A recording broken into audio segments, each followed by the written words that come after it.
Hey everyone, welcome back to SecureDApp's YouTube channels. This is your host and host as always, Kunal, and today we are back with SecureDApp Spotlight episode 7. So what is SecureDApp Spotlight? SecureDApp Spotlight is a series where we sit down with industry experts to explore the latest blockchain and cybersecurity regulations and all that comes in between. Real talks, real insights straight from the front lines of Web3 and digital security. So let me introduce myself. I am Kunal Chowdhury, content and community executive and a subject matter expert at SecureDApp. With me, I have joined by Mr. Nikhil Prasad. Mr. Nikhil Prasad Singh is one of the most promising legal minds shaping the future of blockchain regulations. At SecureDApp, Nikhil serves as a blockchain regulation and a subject matter expert, playing a critical role in aligning decentralized technologies with evolving legal frameworks.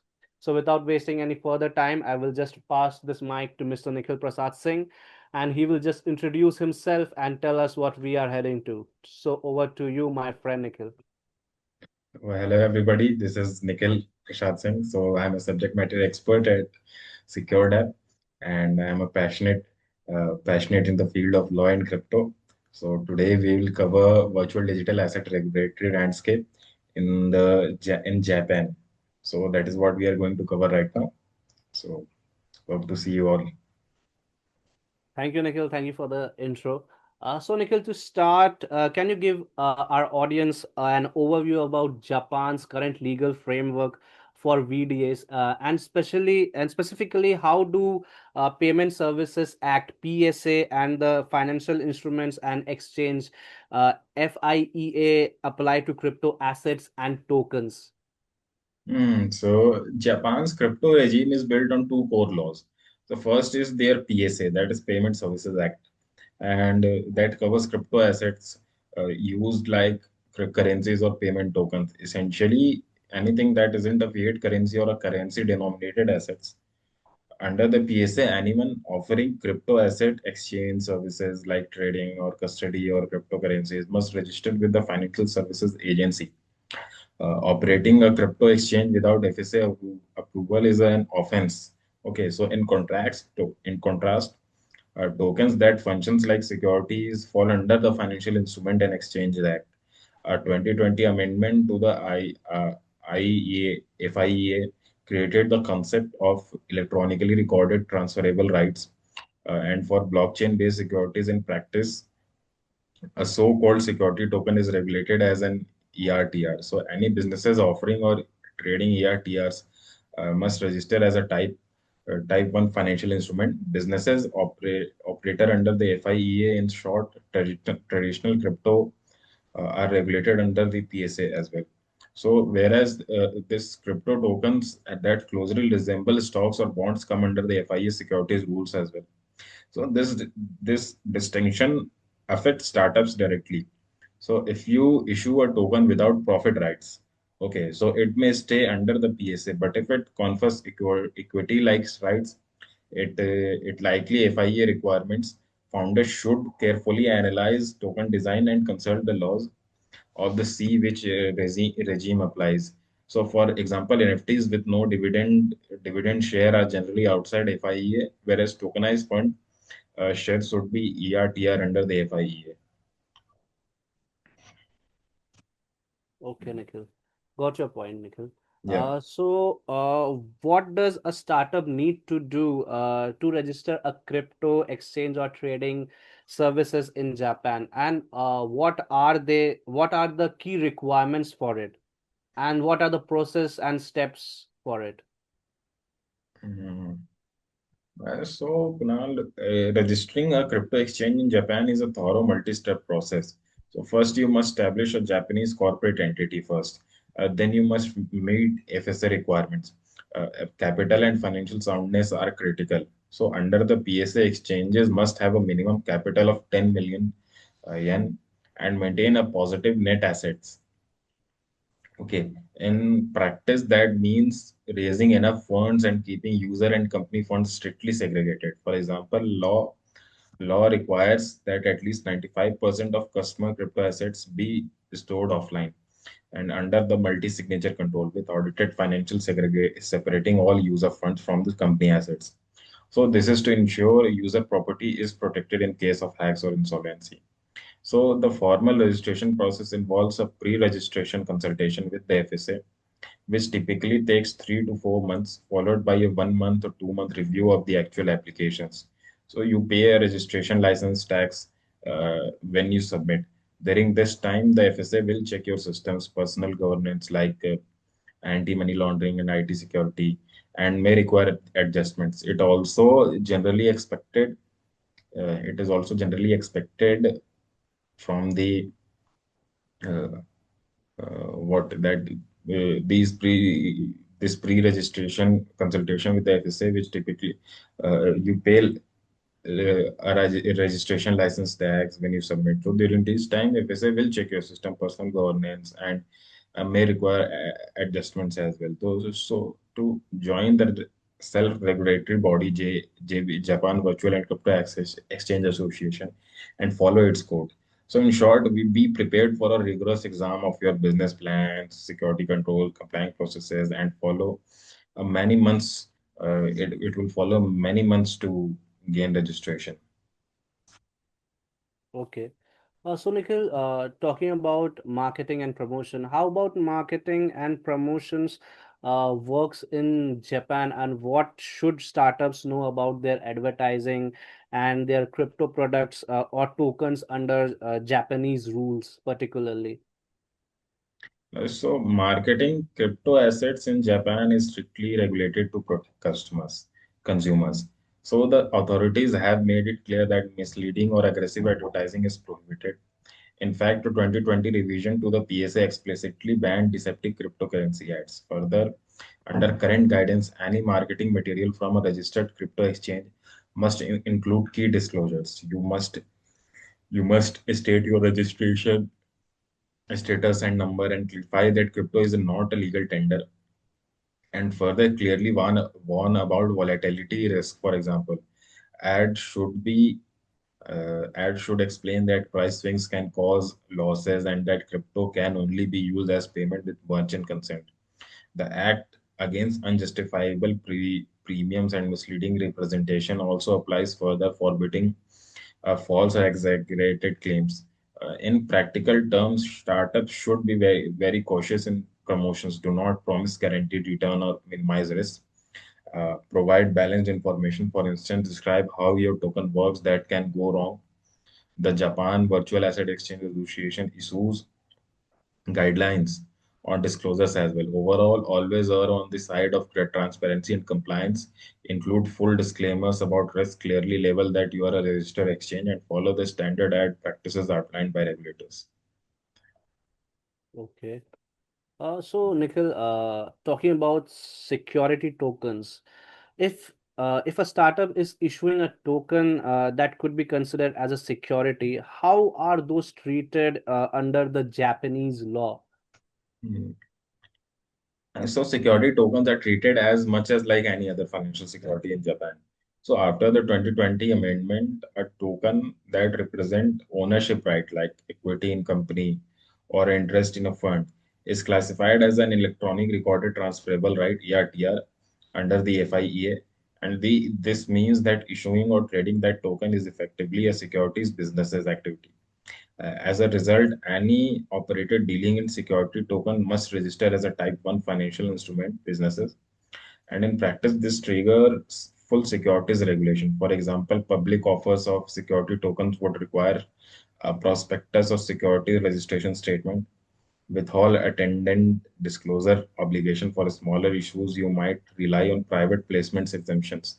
But even then, you must comply with the insider trading rules and investor qualification checks that apply to securities. So the key takeaway is here that if your token is economically like share or bond, plan on meeting rigorous standards. That typically means extensive KYC, AML reporting, and possibly registering investors as qualified or institutional. If using certain exemptions, uh, in other words, security token project face a much higher ban than typical utility token projects. So they are essentially assimilated to stocks or funds under the FIEA, you need legal counsel early on, very early in your project. Okay, Nikhil, got your point.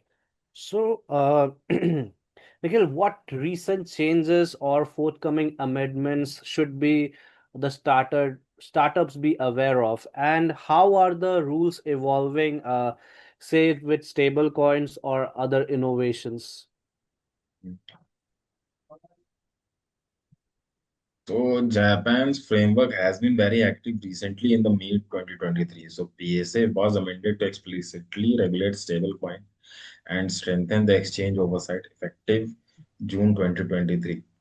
The law now limits issuers to fiat-backed stablecoins to banks, licensed fund transfer providers for trust companies, and require those stablecoins to meet escrow reserve rules. In practice, only regulated financial firms can issue a yen or a dollar.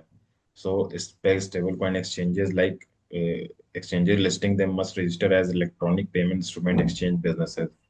Okay, so for crypto-backed or algorithmic stable coins, issuers like issuers likewise must register and follow strict reserves and disclosure requirements. So notably, stablecoin issuers can now hold up to 50% of their reserves in low risk securities instead of all in cash, so giving more flexibility, man.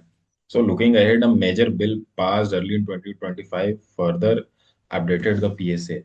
So it empowers regulators to issue domestic asset retention orders to prevent exchanges from quickly moving assets offshore, and it creates a new regulated brokerage category for the firms that merely intermediate trades without holding customer funds.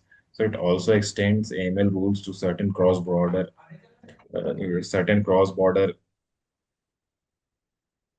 So so it empowers regulators to issue domestic asset retention order to prevent exchanges from quickly moving asset offshore, and it creates a new regulated brokerage category for the firms that merely intermediates between the without holding customer funds. So it also extends AML rules. It also extend AML rules to certain cross-border payment services. Meanwhile, on the security side, the FIEA is poised for this change. The government has signaled a plan to eventually treat many crypto assets as financial products. So under the FIEA, effectively bringing crypto exchanges under the capital markets law. For startups, the lesson is to stay agile, be ready for a tighter oversight. Exchanges will soon face asset retention rules and expanding licensing, and issuers of token should watch for possible reclassification under the FIEA. Engaging early with the legal counsel and tracking FSA announcement is crucial since the regulatory picture is evolving rapidly with the stablecoin digital asset intermediaries at the forefront. Okay, Nikhil. So, that was really informative. First of all, let me just tell you.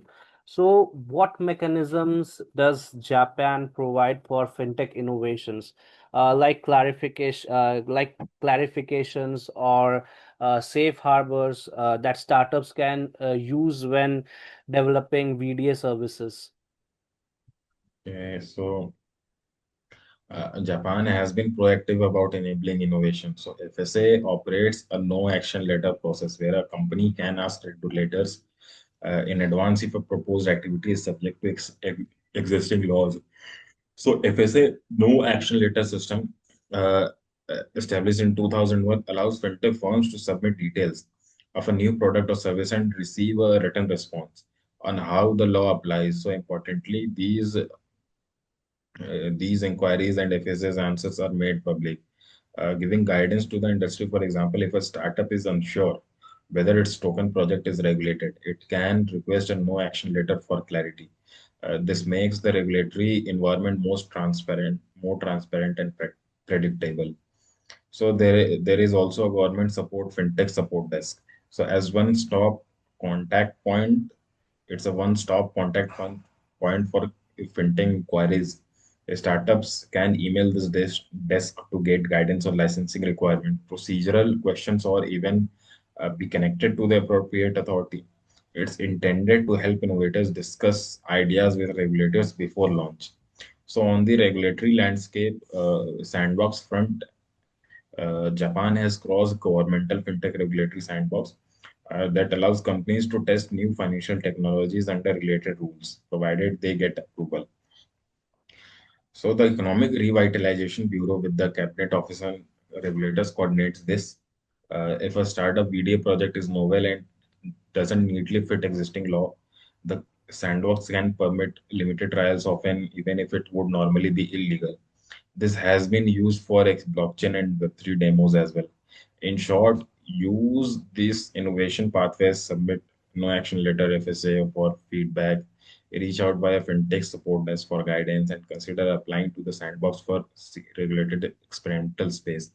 So SecureWatch is so you can use SecureWatch as well. So SecureWatch is a cutting edge post-deployment security monitoring and a threat detection tool that leverages AI for real-time surveillance of your project and smart contracts. And as well, it provides continuous protection by constantly monitoring on chain transaction to identify security breaches, unauthorized access, and abnormal behavior.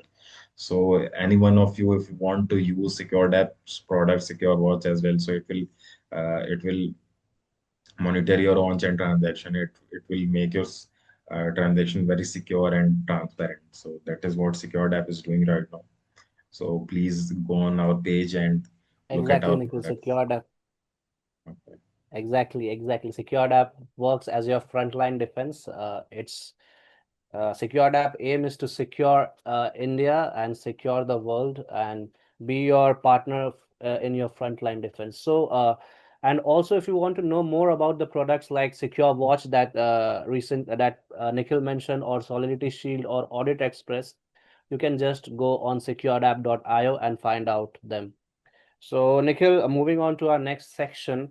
So, based on what you have seen, so what are the biggest challenges or the pain points that VDA startups face under Japan's regulatory regime? Okay, so Japan framework is considered stringent. No startup often feel the burden of compliance. A primary plain point is the capital and the resource requirement. The minimum capital, that is 10 million yen, and ongoing audits and security measures are costly for a small team. Strict custody rules mean significant investment in cold storage systems and trust accounts. Another challenge is the complex licensing process. As mentioned, the FSA review can take months and requires detailed documentation with often 400 plus questions on the system and designate control. So many applicants need external consultants or lawyers to navigate the paperwork and inspections. So which drives up cost and timeline. During this period, no revenue can be generated from exchange activities, which strain startups' runways. So regulatory uncertainty is also a concern. Recent shifts like the plan to fold crypto into the FIE make it hard to plan long term. So startups worry about the future changes to token classification or tax rules. So for example, implementing the FATF style travel rule in 2023 requires building systems to collect and send customer identified data for cross-border transfers that technical and operational hurdle. So finally, the self-regulatory environment adds frictions. So because exchanges must heed the JVCAs who a startup need to align with industry standard from day one.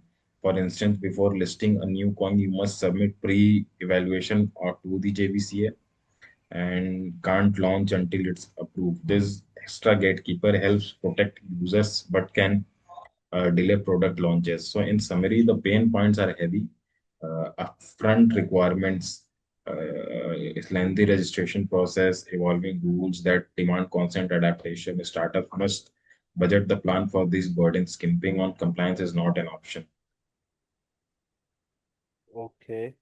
So Nikhil, the next question that comes to my mind is how does Japan's approach compare internationally? Say it with US new MiCA framework or the regulatory scene in United States. How do Japan compare with them? Mhm. So Japan model is often seen as a well-structured and comprehensive, similar in the spirit to the what EU is doing with MiCA. EU markets and crypto assets regulations effective 2024 creates a unified rulebook across the all EU member states for crypto services providers and stablecoin users. Like Japan, MiCA requires licensing of the exchanges and strong consumer disclosure and asset backing for stable coins. Japan and the EU both aim for consumer protection and market stability. For example, both prohibit misleading crypto ads and require clear risk warnings. One difference is that MiCA imposes one set of rules across countries while Japan rules are national. But in substance, both regimes require crypto firms to register and meet capital AML standard. So Japanese companies are generally not far out of the line with the European requirements.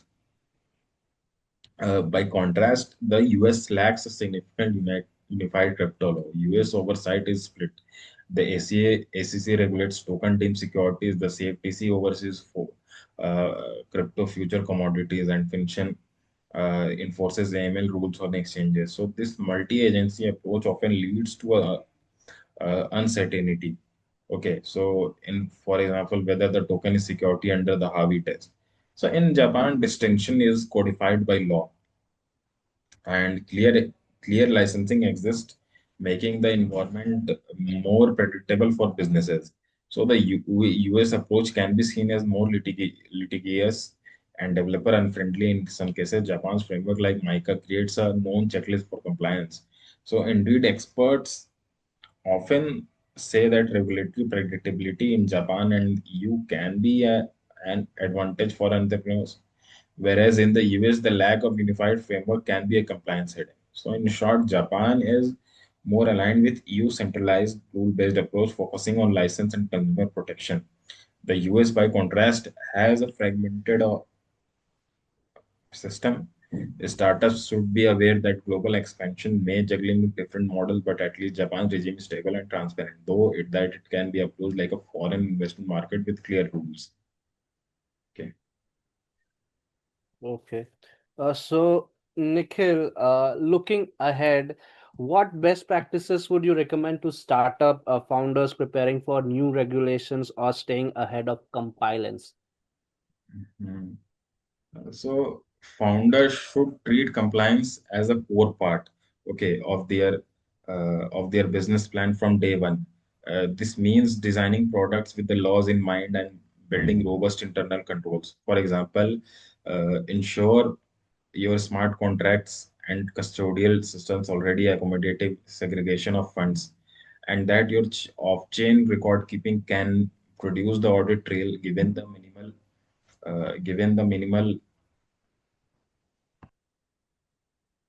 The founder should treat compliance as a core part of their business plan from day one. So this means designing products with the laws in mind and building robust internal controls.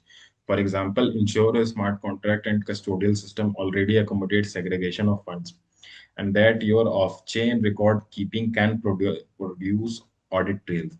So given the minimal capital requirements, startups should plan funding rounds accordingly, not trying to bootstrap below the regulatory threshold. So it's also wise to engage with regulators and self-regulators early. So use a fintech tech support desk and prepare no action letter for novel ideas. So you can get formal feedback before any public launch. Registering or simulating registration with JVCA means even in advance can help. For instance, they encourage proof pre-approval for new tokens. From a technology standpoint, invest in compliance tooling. For instance, startup often use blockchain security compliance and platforms like SecureDApp.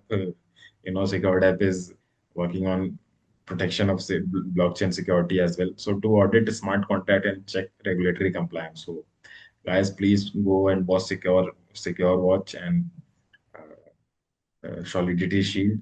So these tools can catch code issues for policy gaps before they cause problems. So some of them even provide sandbox readiness checks, letting you vet your application compliance with FSA style requirement. Using such toolkits can both speed up internal checks and demonstrate to the regulators that you are proactive about. Uh, Finally, keep monitoring rulemaking. Subscribe to FSA newsletters or industry newsletters. Have legal counsel who alert who alert you to drafts like the new stablecoin guidelines. Build flexibility into your business model. For example, as Japan tightens crypto definitions, you might need to pivot token issuance to offset structures or focus on software rather than on-chain tokens. So in short, plan ahead, anticipate new rules, raise proper capital, document everything, and consider leveraging specialist compliance tools and consulting early in your development cycle. Okay, Nikhil. So that was my final question. Before ending this session, I would just like to ask any final thoughts, any final advice for our audience who are watching this podcast. Okay, so man, uh, my main advice is to stay informed and never underestimate compliance's cost.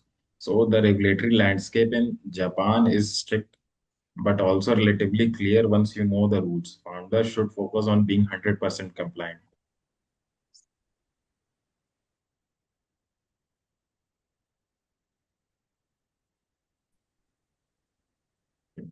So at the same time, don't be discouraged.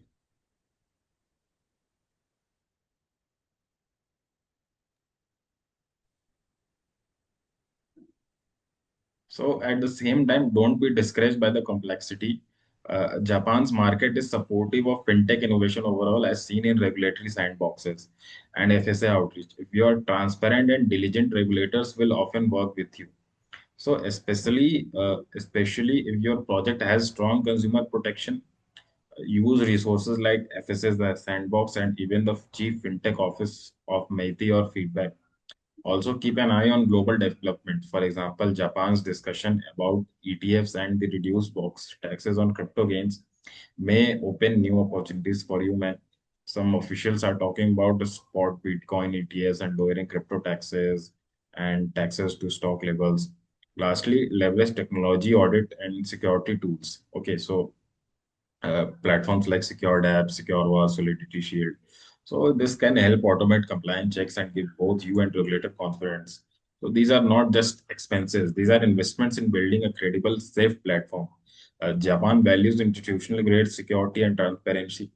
So showing that commitment through audits and strong procedures can differentiate your startup in a good way. By preparing thoroughly, staying engaged with the regulator, and adopting best practices early, founders can navigate Japan's VDA rules successfully.